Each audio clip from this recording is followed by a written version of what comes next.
Hey guys, my name's Amy, and today I'm going to be talking about what it means to be bold and have audacity. A lot of the times when we think of the word audacity, we often think of it in a negative connotation. We often come to the definition of it being brash, rude, bad-mannered, too forward. While all those things are true, I think that having audacity can be a good thing too. I think one of the first few questions we need to ask ourselves is, what does it mean to have audacity? I think having audacity is the willingness to be bold, to explore our curiosities, and the willingness to show up despite the adversities or lack thereof. Many of us fall into the habit of selling ourselves short because we think that we need to be in a certain position in order to do something, or we have to wait to be great in order to pursue what we want.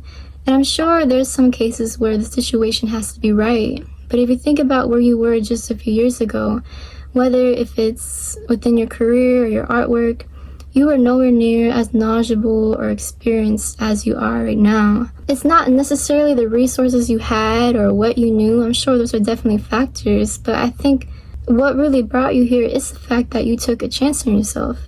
A lot of us need to start honoring our past selves and the previous things we've done, because I know I tend to pick apart, old poetry I've written or videos that I've edited in the past and how I probably would have color graded it differently.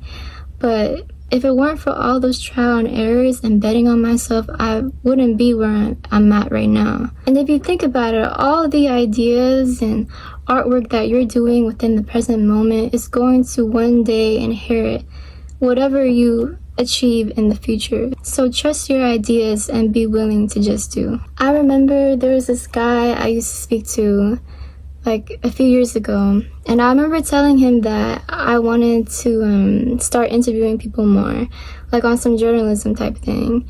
And I remember the first thing that he told me was like, you can't be shy. And just to give context, I'm very to myself, and I've definitely improved since then, and I know how to hold a conversation now. But yeah, that was just one of the first things he said, and I remember being so annoyed because I just remember thinking to myself, in order to get better at something, you just have to do it. You have to get your reps in. And from the way I understood his thinking or his thought process was that maybe my current self wasn't deserving of the things I'd wanted, and that you had to wait to not be shy in order to get what you want. And I just didn't agree with that. And that's another thing I'd like to add on, is that beware who you receive advice from.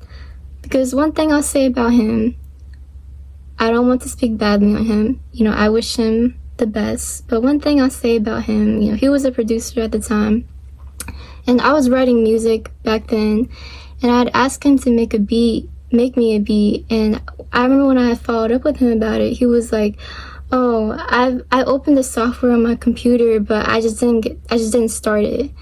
And that's just how I knew him and I were different. Those people who say that they can do it better, but they've never gone out and actually done it themselves, that's just not the type of people that you need to feed into. You don't need to wait on someone to tell you that you're ready. And most importantly, stop asking for permission from the world. There's this quote, well, it's more so like an affirmation, but there's a quote that's really stuck with me, and it goes, I don't need to be perfect, I just need to be brave.